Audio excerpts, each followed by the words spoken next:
ನಮಸ್ಕಾರ ಕರ್ನಾಟಕ. ಇವತ್ತು ನನ್ನ ಹುಟ್ಟೂರು ಅಂತಂದರೆ ನಾನು ಹುಟ್ಟು ಬೆಳೆದಿರುವಂಥ ಊರು ಶಿರಸಿಯಲ್ಲಿ ನಾನು ಬಂದಿದ್ದೇನೆ. ಕರ್ನಾಟಕದ ಅತಿ ದೊಡ್ಡ ಜಾತ್ರೆ ಅಂತ ಹೇಳಿ ಪ್ರಸಿದ್ಧಿಯಾಗಿರುವ ನಮ್ಮ ಶಿರಸಿ ಮಾರಿಕಾಂಬೆ ಜಾತ್ರೆಗೆ ಇದು ಇವತ್ತು 3ನೇ ದಿನ. ಹಾಗೆ ಇಲ್ಲಿ ಹಣ್ಣುಕಾಯಿ ಸಮರ್ಪಣೆ ಒಂದು ಜಾಗದಲ್ಲಿದ್ದೇನೆ. 2 ವರ್ಷಕ್ಕೊಮ್ಮೆ ಬರುವಂತಹ ಈ ಒಂದು ಜಾತ್ರೆಗೆ ಇಲ್ಲಿರುವಂಥ ಭಕ್ತಾದಿಗಳಲ್ಲಿ ಕೆಲವೊಂದಷ್ಟು ಪ್ರಶ್ನೆಗಳನ್ನು ಕೇಳೋಣ. ಇಲ್ಲಿ ನಮ್ಮ ಆತ್ಮೀಯರಾಗಿರತಕ್ಕಂತಹ ಒಬ್ಬರ ಹತ್ರ ನಾವು ಮಾತಾಡ್ಸೋಣ. ಯಾವ ಥರ ಈ ಒಂದು ಹಣ್ಣುಕಾಯಿ ಸಮರ್ಪಣೆಗೆ ತಯಾರಿಯನ್ನು ಮಾಡ್ಕೊಳ್ತಾರೆ, ಎಷ್ಟು ದಿನಗಳ ಕಾಲ ಇವರು ಸೇವೆಯನ್ನು ಮಾಡ್ತಾರೆ ಅನ್ನೋದನ್ನು ಅವ್ರ ಬಾಯಲ್ಲೇ ಕೇಳೋಣ. ಬನ್ನಿ ಸರ್. ನಮಸ್ತೆ. ನಮಸ್ತೆ. ಶೇಷಗಿರಿ ಅಂತ, ಕುರುಡೇಕರ್, ಶಿರ್ಸಿ ಅವರು. ಹೌದಾ? ಹೌದು, ಖುಷಿ ಆಗುತ್ತೆ. ಇಲ್ಲಿ ಚೆನ್ನಾಗುತ್ತೆ. ಮಾರಿಕಾಂಬ ಜಾತ್ರೆ ಕರ್ನಾಟಕದ ಸಿದ್ಧ ಜಾತ್ರೆ ಇದು. ಹೌದು, ಇದು ಎಲ್ಲ ಇದರಿಂದ ಕರ್ನಾಟಕದ ಎಲ್ಲ ಜನಗಳು ಇಲ್ಲಿ ಬರ್ತಾರೆ. ದೇವರು. ಹೌದು, 3ನೇ ದಿನ. ಹಾಂ, ಅಮ್ಮನವ್ರ ದರ್ಶನ ಭಕ್ತಾದಿಗಳು ಅಮ್ಮನವ್ರ ದರ್ಶನ ಖುಷಿ ಪಟ್ಟು ಹೋಗ್ತಾರೆ. ಹೌದು, ಅಮ್ಮನವ್ರ ಜನರಿಗೆ ಎಲ್ಲ ಹೋದ್ರಿಂದ ಕಾಯ್ತಾ ಇರ್ತಾರೆ ಅಮ್ಮನವರು. ಹಾಂ, ರಥದ ಮೂಲಕ ತಾಯಿ ಬಂದಿದೆ. ಇವತ್ತಿಗೆ 3ನೇ ದಿನ. ಇವತ್ತು ಅಂದಾಜು ಪ್ರಕಾರ 1 ಲಕ್ಷದ ಮೇಲೆ ಬಂದಿರ್ಬೇಕು. ಹಾಂ, ಹೌದು, 3ನೇ ದಿನಕ್ಕೆ. ಹೌದು, ಬಂದು ಹೋಗಿ ಹಣ್ಣು ಪ್ರಾಶಿ ಎಲ್ಲ ಮೊದಲೇ ಮಾಡಿ ಎಲ್ಲರಿಗೂ ನೇಮಿಸಿಡ್ತಾರೆ. ಇಂಥವ್ರಿಗೆ ಹಣ್ಣುಕಾಯಿ, ಇಂಥವರಿಗೆ ಇದಂತ ಎಲ್ಲ ನೇಮಿಸಿಡ್ತಾರೆ. ಆ ಪ್ರಕಾರ ಎಲ್ಲ ನಡೀತಾ ಇದೆ. ನಾವು 2 ವರ್ಷದಿಂದ ಮಾಡ್ತಾ ಇದ್ದೇವೆ. ಹೌದು, ನಮ್ಗೆ ಖುಷಿ ಆಗುತ್ತೆ. ಹೌದು. ನಾವು ಮೊದಲಿಂದ ಮಾಡ್ತಾ ಇದ್ದೇವೆ. ಈ ಸೇವೆ 2 ವರ್ಷದಿಂದ ಮಾಡ್ತಾನೆ ಇದ್ದೇವೆ. ಹೌದು, ಈ ಹಣ್ಣುಕಾಯಿ ಸೇವೆ ಎಲ್ಲ ತಾಯಿ ಸೇವೆ ಮಾಡ್ತೇವೆ ಅಂತೇನೆ. ತಾಯಿ ನಮ್ಗೆ ಒಳ್ಳೆ ಮಾಡಿದ್ದಾಳೆ. ಹೌದು, ಒಳ್ಳೆ ಆಗಿದೆ, ಮಾಡಿದ್ದಾಳೆ. ಹೌದು, ಖುಷಿ ಆಗುತ್ತೆ. ಭಕ್ತಾದಿಗಳು ತಾಯಿ ಆಶೀರ್ವಾದ ತಗೊಂಡು ಖುಷಿಯಾಗಿ ಮನೇಲಿ ಇರುವಂತ ಮುಗಿಸುತ್ತೇನೆ. ಇಲ್ಲಿ ಪ್ರತಿದಿನ ಒಂದು 300-400 ಜನ ಮಾಡ್ತಾರೆ. ಹೌದು, 300 ಜನ ಅದು ಕೆಲಸದವ್ರು ಇದ್ದೇ ಇರ್ತಾರೆ. ಹೌದು, ಊಟದ ವ್ಯವಸ್ಥೆ. ಮಾರಿಕಾಂಬ ದೇವಸ್ಥಾನ ಹಿಂದೆ ಬದಿಗೆ ಊಟದ ವ್ಯವಸ್ಥೆ ಇದೆ. ನಂತರ ಲೋಕಲ್ ಅವರು ಒಂದು 4-5 ಕಡೆ ಲೋಕಲ್ ಅವ್ರು ಮಾಡ್ತಾ ಇದ್ದಾರೆ ಊಟದ ವ್ಯವಸ್ಥೆ. ಚಂದ ಮಾಡ್ತಾರೆ. ಎಲ್ಲರಿಗೂ ಖುಷಿಯಿಂದ ಇದು ಮಾಡ್ತಾ ಇದ್ದಾರೆ. ಪಾಯಸ, ಅನ್ನ, ಮಜ್ಜಿಗೆ, ಸಾರು, ಬಾಜಿ ಎಲ್ಲ ಕೊಡ್ತಾರೆ. Thank you. ನಿಮ್ಗೆ thank you sir. Thank you.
ಬನ್ನಿ ವೀಕ್ಷಕರೇ, ಬನ್ನಿ ಬನ್ನಿ ಬನ್ನಿ ಬನ್ನಿ ಬನ್ನಿ ವೀಕ್ಷಕರೇ. Handmade ice gola, handmade ice Gola.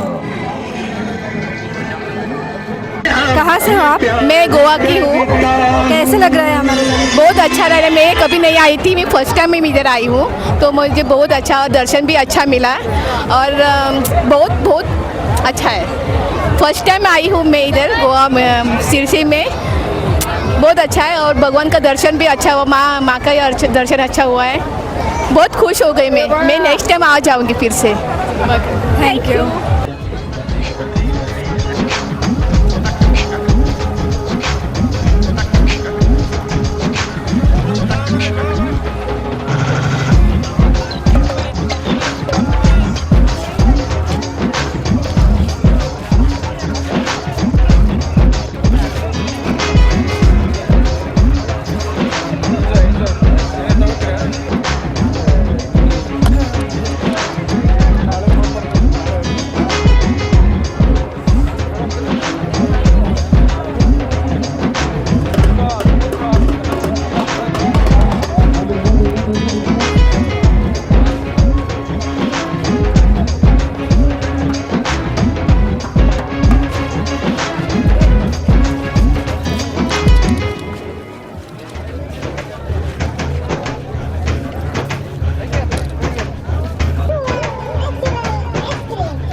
ಈಗಾಗಲೇ ತುಂಬ ಹೊತ್ತು ನಾನು ಶಿರ್ಸಿ ಜಾತ್ರೆಯಲ್ಲಿ ಓಡಾಡ್ತಾ ಇದ್ದೀನಿ. ಹಾಗೆ ಇಲ್ಲೊಂದು ವಿಶೇಷವಾದಂಥ ಒಂದು ಅಂಗಡಿಗಳನ್ನ ನೋಡ್ತಾ ಇದ್ದೇವೆ. ಆ ಅಂಗಡಿಗಳು ಯಾವುದಪ್ಪ ಅಂತಂದರೆ ಮೊಹಬ್ಬತ್ ಶರ್ಬತ್ ಡೆಲ್ಲಿ ಸ್ಪೆಷಲ್. ಅದು ನಮ್ಮ ಆತ್ಮೀಯರಾಗಿರ್ತಕ್ಕಂಥ ಅಂಜಲಿಯವರು ಈ ಒಂದು ಮೊಹಬ್ಬತ್ ಶರ್ಬತ್ ಅಂತ ಸ್ಮೋಕ್ ಬಿಸ್ಕೆಟ್ ಈ ಒಂದು ಸ್ಪೆಷಲ್ ಆಗಿ ಶಿರ್ಸಿಗೆ ತೆಗೆದುಕೊಂಡು ಬಂದಿದ್ದಾರೆ ಜಾತ್ರಾ ವಿಶೇಷವಾಗಿ.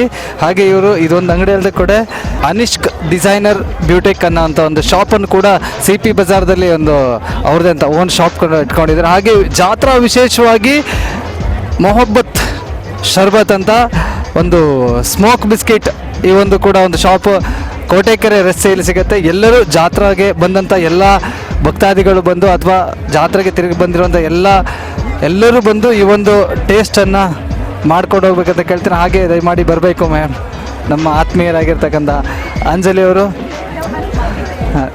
ಜಾತ್ರಾ ವಿಶೇಷವಾಗಿ ಏನಾದರೂ ಒಂದೆರಡು ಮಾತುಗಳು ಹೇಳಬೇಕು. ಏನು ಮಾತಾಡಲ್ಲ ಅಂತಂದರೆ ಕೆಲಸದಲ್ಲಿ ಮಾತ್ರ ಇವರು ಮಾತಾಡ್ತಾರೆ ಅಂತ ಹೇಳ್ತಾ ಥ್ಯಾಂಕ್ ಯು ಸೋ ಮಚ್.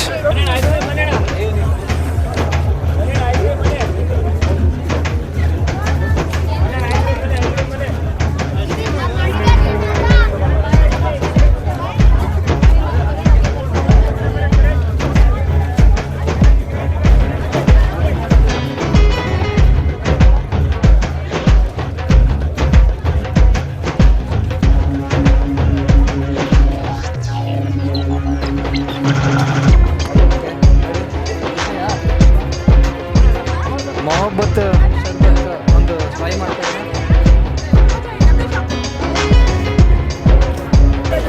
ನಾವು ತಿಂದ್ರೆ ಆ ಥರ ಏನು ಫೀಲ್ ಆಗಿಲ್ಲ, ಹಾಗೆ ಬಂದಿಲ್ಲ. ಬನ್ನಿ ಟ್ರೈ ಮಾಡಿ. ಮೊಹಬ್ಬತ್ ಶರ್ಬತ್ ಡೆಲ್ಲಿ ಸ್ಪೆಷಲ್ಲು, ಅದು ನಮ್ಮ ಆತ್ಮೀಯರಾಗಿರ್ತಂಥ ಅಂಜಲಿ ಅವರು ಕಡೆಯಿಂದ ಇದೊಂದು ಟ್ರೈ ಮಾಡ್ತಾ ಇದ್ದೀನಿ ಯಾವ ಥರ ಇದೆ ಅಂತೇಳಿ. ತುಂಬ ಚೆನ್ನಾಗಿದೆ. ಸೊ ಎಲ್ರಿಗೂ ಹೇಳೋದಿಷ್ಟೇ, ಕೋಟೆಕೆರೆ ರಸ್ತೆಯಲ್ಲಿರುವಂತಹ ಬನ್ನಿ ಮೇಡಮ್ ಮೊಹಬ್ಬತ್ ಶರ್ಬತ್ ಡೆಲ್ಲಿ ಸ್ಪೆಷಲ್. ಸೊ ದಯಮಾಡಿ ಎಲ್ಲರೂ ಬಂದು ವಿಸಿಟ್ ಮಾಡಿ. ಸ್ಮೋಕ್ ಬಿಸ್ಕೆಟ್ ಮತ್ತು ಮೊಹಬ್ಬತ್ ಶರ್ಬತ್ ಕೂಡ ಇಲ್ಲಿ ಸಿಗುತ್ತೆ, ತುಂಬ ಚೆನ್ನಾಗಿದೆ. Thank you. ಎಲ್ಲರೂ ಒಮ್ಮೆ ಟ್ರೈ ಮಾಡಿ ನೋಡಿ. ಸೊ ಮೊಹಬ್ಬತ್ ಶರ್ಬತ್ ಶಿರ್ಸಿ, ಅದು ಬೈ ಅಂಜಲಿ ಅವ್ರ ಕಡೆಯಿಂದ. Thank you.